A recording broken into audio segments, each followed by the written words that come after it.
Hello, it is Dania and welcome to my channel all about real estate and business. Today I'm going to be giving you 8 tips if you're wondering whether to start a YouTube channel, what's behind the scenes, what to expect.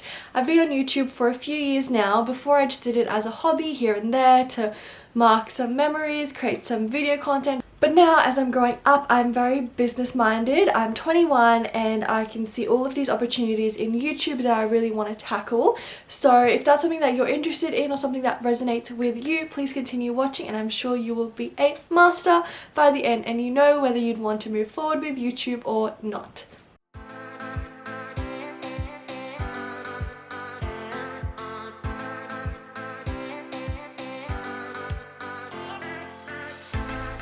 Tip number 1 is that you don't actually need any heavy script. You don't need to mark out anything before you're starting a video.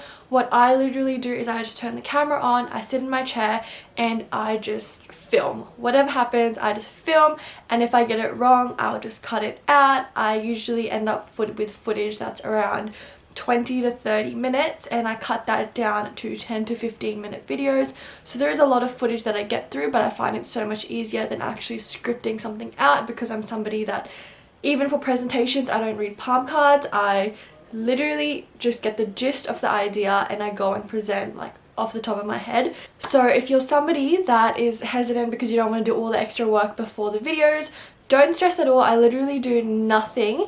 With tip videos like this one, I do just write down little dot points so that way I know what to say and I'm not thinking about it for 20 minutes. But generally, no script, absolutely no preparation, so you're good to go.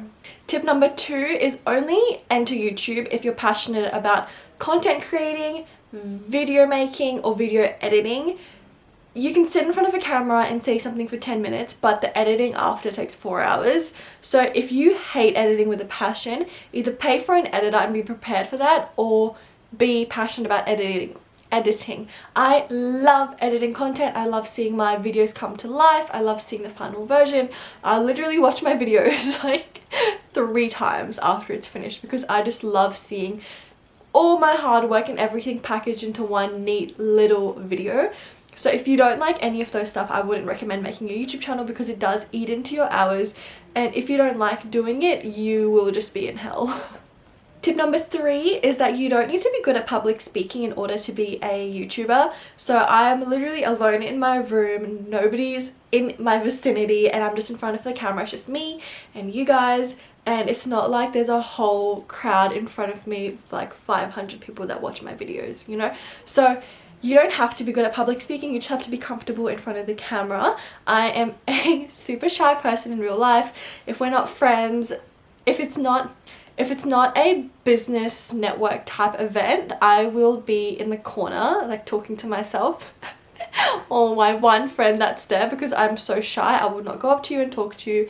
I used to be super extroverted, but as I've grown up, I'm just a super introvert now. I like time by myself. I like self-growth, self-improvement. I like to focus on my career, so I'm just not a people person anymore. So you don't need to be a people person or a social butterfly or go out and do speeches in front of crowds in order to be a YouTuber. It's just you, yourself, in your own little zone. It just happens to be that 500 odd people end up watching you and yourself in your little zone.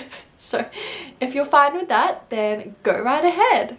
Tip number 4 is you don't need the best gear in order to start. I see so many people hesitating to start because they say, oh, I only have a phone, I don't have a DSLR camera, I don't have any good lighting. Like, go back to my start of the videos, my little phone in the window, and I remember my first video wasn't about me saying how I was terrified of crabs and I was so scared to post it, and my makeup was horrible. Actually, I'll insert a little snippet here so you guys can see my first video and the difference it is now. So 18 years old. Oh, my hobbies, I don't know, I just like studying, getting the good marks. So what my YouTube channel is going to be about, I think it's just going to be a variety of just everything. I don't know, I've just started and people ask me what my channel is going to be about, so for you guys, I don't know. Hopefully that was enough of a snippet for you to see the difference in my quality. So don't stress, you don't need the best equipment, you move up as you grow. Anyways, you wouldn't want to put in a few $1,000s into equipment that you don't end up using because you don't like being on YouTube. So start off with something minimal, and then if you like it, upgrade as you go. And talking about equipment, you don't even need to do something expensive. My whole setup, 4K video, amazing backdrop lighting, ring light, costs $800. Like, that's amazing. So my camera was on sale for an end of financial year bargain for $560. The backlights, they're 2 newer lights for $100 off of eBay, and a ring light, it's like the 18-inch ring light with a stand. You can get that for $100 on eBay. So 800 Australian dollars nearly, or 550 US dollars, and you have this 4K incredible setup. Oh, my camera's Canon M50 for those who are wondering. It's incredible. It's mirrorless.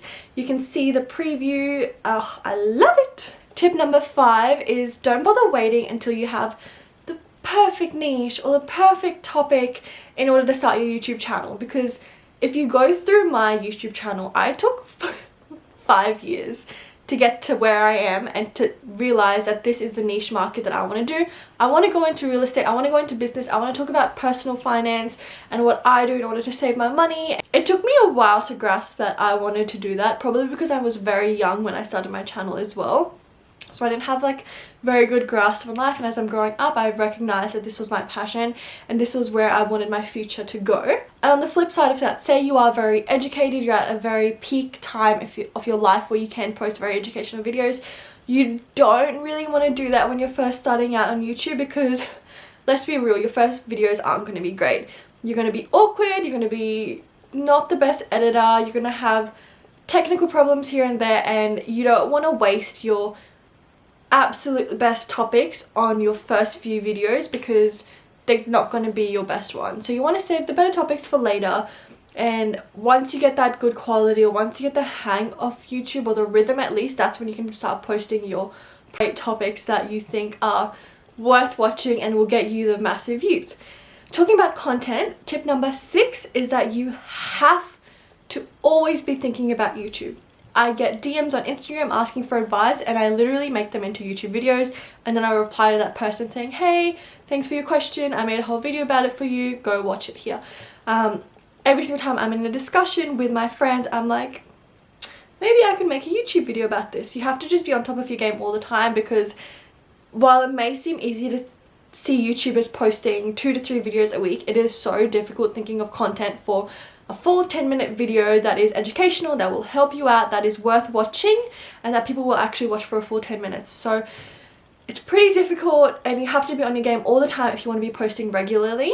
Moving on to the 7th tip, which is about posting timelines. For the first few years of YouTube, I never thought of it as a business. I never thought of it as something that I could grow into a career. It was just something that I loved doing. I loved watching. I've told you about how passionate I am for it. And I would post to like once a week, and then I'd stop for 8 months. So I never was a regular poster until around 2 months ago, where you can see a change between none of this backlighting to this lighting.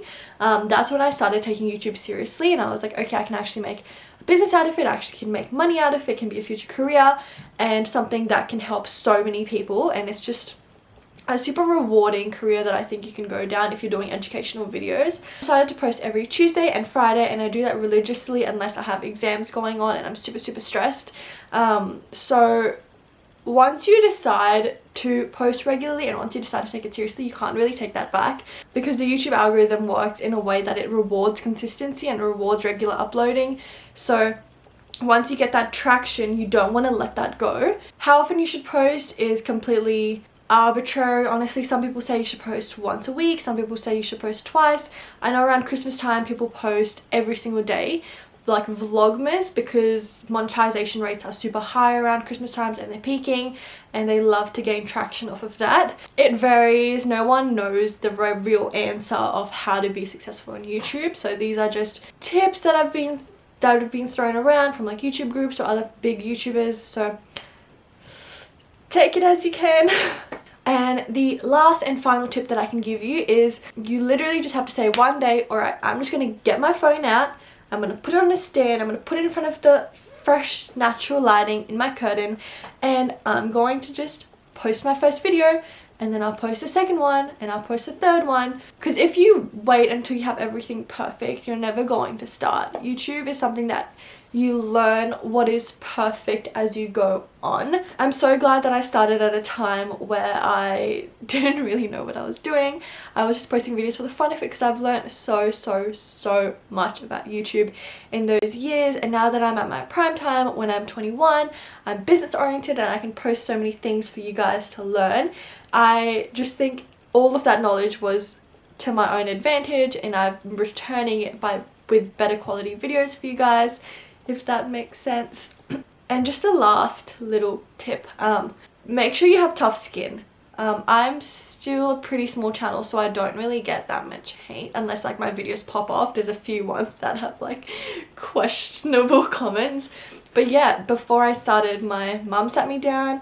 She told me you have to be careful, like you have to be prepared for hate comments.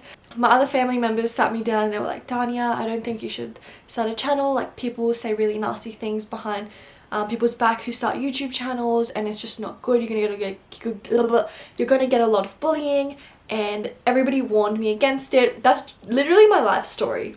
Everyone warns me against everything, and I'm just like, nope, bye. And I still do it, and I end up alhamdulillah always being like successful in it, and because I just believe in myself and I know what I'm capable of, and I know what I can do for the world, and I don't let anyone tell me that I can't. Obviously they had my best interest in heart, and they just wanted to make sure that I was strong enough to do it. So I do want to pass that message on to you guys, that you do need to have some tough skin, because you will get nasty comments, you will get people judging you so hard. Everyone at my uni just knows I do YouTube, and half the time, and half of you that are watching this do this as well, like whenever I'm walking they'll just be like, hi, it's Dani and welcome to my YouTube channel, make sure to like and subscribe. And it's just so cute now, like everyone knows that I do YouTube, it's just a thing, and everyone's so accepting of it now that I'm older, and they know that it's not just something that's, I guess, lame. I don't know, it's kind of turned to my business for the future, and everyone appreciates the hard work that I put into it, and that I didn't let people let me down or take away my passion for something that I love doing. So stick with it. The only people you'll lose are people that you don't want in your life anyways, people that don't respect you, people that don't respect your hard work, people that don't appreciate the things that you're doing for your future. If you lose people like that, good riddance, flick them off, see you later, and people will be in your life that love you and appreciate your passions and you for who you are. And I'm gonna leave it at that. If you guys enjoyed this video, please make sure to give it a like. It helps with the YouTube algorithm so much. And make sure to subscribe for more real estate, business, and random advice on money or YouTube or whatever there is. And I will see you guys in my next video. Thank you so much for watching, and have a great afternoon.